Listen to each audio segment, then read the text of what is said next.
Purpose اب court نے کہہ دیا کہ یہ جو ایگزیکٹو اور مقننہ کے درمیان یہ جو ہے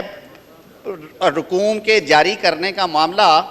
انہوں نے کہا اس کو پس پش ڈال دیا جائے، میں آسان لفظوں میں کہہ رہا ہوں، اور یہ اماؤنٹ جاری کر دی جائیں۔ آج فیڈرل کیبنٹ میں یہ بات ڈسکس ہوئی ایٹ لینتھ۔ قانون کے طالب علم کے طور پہ میں بھی سمجھتا ہوں، آئین میں نے بھی پڑھا ہے اور آج پھر دوبارہ پڑھا اور فیڈرل کیبنٹ کی میٹنگ کے اندر بھی پڑھا کہ وزارت خزانہ جب یہ دوبارہ ڈیمانڈ لے کے آئی کورٹ کے احکامات کے تابع، تو ایک چیز جو میں نے پہلے شروع میں کہی تھی کہ آئین کے آرٹیکلز 81، 82، 83، 84 میں بالکل یہ وضاحت کے ساتھ درج ہے کہ فیڈرل کنسولیڈیٹڈ فنڈ سے، یعنی کہ جو پبلک ایکسچیکر جو اسٹیٹ کا، جو حکومت کا، گورنمنٹ کا پرس ہے، اس میں سے جب بھی اماؤنٹ نکلے گی وہ مشروط ہوگی قومی اسمبلی کی منظوری سے۔ جناب اسپیکر، اس کیس میں کیونکہ عدالتی احکامات تھے اور یہ ہاؤس کیونکہ آلریڈی 2 دفعہ بڑی کلیئرٹی کے ساتھ اپنی سینس بھی دے چکا تھا، ووٹ بھی کر چکا تھا، اور اس ہاؤس کا یہ حکم تھا وفاقی حکومت کو کہ اس بالا معزز ایوان کے سامنے رکھے بغیر فیڈرل کنسولیڈیٹڈ فنڈ سے اماؤنٹس اس مد میں آپ نے دینی ہیں، تو ہم سے آپ نے اپروول یہاں سے ہونی ہے۔ اس کی وجہ یہ ہے کہ آج اگر وفاقی حکومت وہ 21 ارب روپے کی رقم جاری کر بھی دے تو اس ہاؤس نے کل کو ایکس پوسٹ فیکٹو دینی ہے، تو اگر کل کو آپ ایکس پوسٹ فیکٹو اپروول نہیں دیتے تو وہ جو 21 ارب کا بلیک ہول ہے اس کا ذمہ دار کون ہوگا، وہ ریکور کس سے ہوں گے، وہ قومی خزانے سے نکلی ہوئی رقم ہے، وہ کہاں پہ گنی جائے گی؟ تو اسی تناظر میں سپلیمنٹری گرانٹ جو تھی کابینہ نے کہا کہ اس معزز ایوان کے سامنے رکھی جائے، اور یہ ساری باتیں آپ کے سامنے رکھی گئی۔ یہ کلی اختیار ہے آئین پاکستان کے تحت عوام کے منتخب کردہ اس ایوان کا۔ اس ایوان نے اپنا رائٹ ایکسرسائز کیا اور وہ جو گرانٹ تھی، جو ڈیمانڈ تھی موشن نمبر 64A، وہ ریجیکٹ ہوئی۔ یہ صورتحال بھی دوبارہ جب سپریم کورٹ آف پاکستان کے سامنے اٹارنی جنرل صاحب نے رکھی تو انہوں نے گزشتہ ہیئرنگ میں جناب اسپیکر کچھ احکامات جاری کیے جو کہ آج وفاقی کابینہ کے سامنے رکھے گئے۔ 19 اپریل 2023 کا جو حکم نامہ ہے اس کا پیرا 8 میں سے کچھ پورشن میں اس معزز ایوان کے گوشت گزار کروں گا، کیونکہ دوبارہ یہ حکم ہوا کہ وفاقی حکومت یہ فنڈز ریلیز کر دے، اور جو معاملہ ہے پارلیمان کا اور حکومت کا وہ بعد میں طے ہوتا رہے گا۔ اب میں ذرا آسان سے لفظوں میں بتا رہا ہوں جی، تو میں اس کے کچھ ایکسٹریکٹس پڑھے بھی دیتا ہوں۔ When viewed from this perspective, the rejection of demand number 64A has serious constitutional implications، کہ اس کے بڑے آئینی کچھ مضمرات ہیں۔ One possibility is that the government, and also since the federal cabinet is appointed on the advice of and is headed by him, the Prime Minister, have lost the confidence of the majority of the members of National Assembly، کہ جی یہ لگ یہ رہا ہے کہ اگر demand reject ہوئی ہے تو وزیر اعظم یا کابینہ جو ہے وہ ایوان کا اعتماد کھو چکی ہے۔ اس پہ لرنڈ اٹارنی جنرل نے کہا categorically stated that this was not so, کہ ایسی بات نہیں ہے۔ ایوان قومی اسمبلی کی اکثریت جو ہے وہ آج بھی وزیر اعظم کے ساتھ ہے اور ان پہ اعتماد کا اظہار کرتی ہے۔ تو اس پہ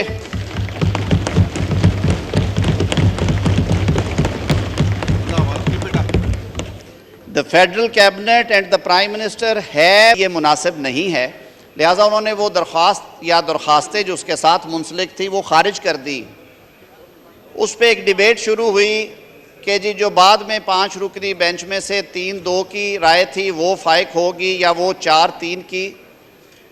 قصہ مختصر یہ کہ یہ جو ڈیٹیلڈ ججمنٹ آنے پہ یہ بات طے ہوئی، ثابت ہوئی کہ 4 معزز جج صاحبان نے بالکل کلیئرٹی کے ساتھ 7 میں سے وہ درخواستیں خارج کی تھیں۔ معاملہ سر یہاں پہ نہیں رکا، معاملہ اس ایوان میں بھی ڈسکس ہوا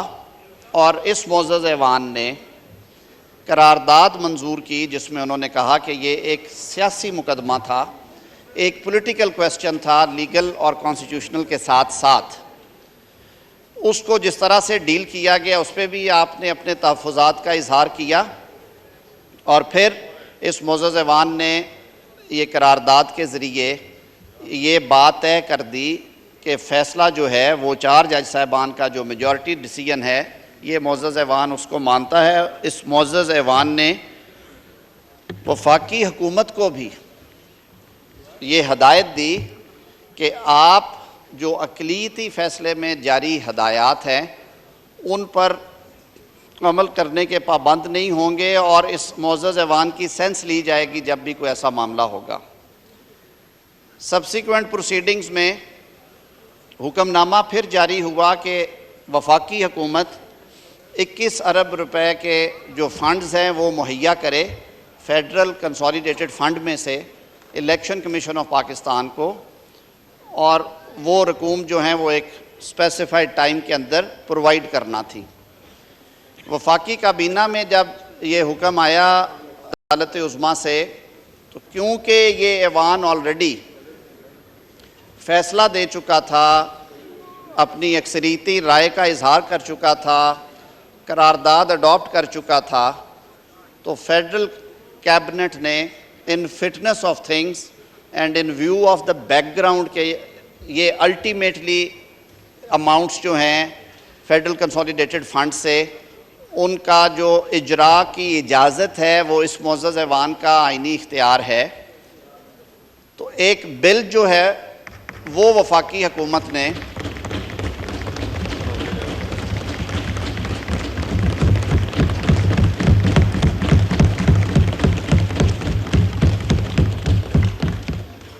وزارت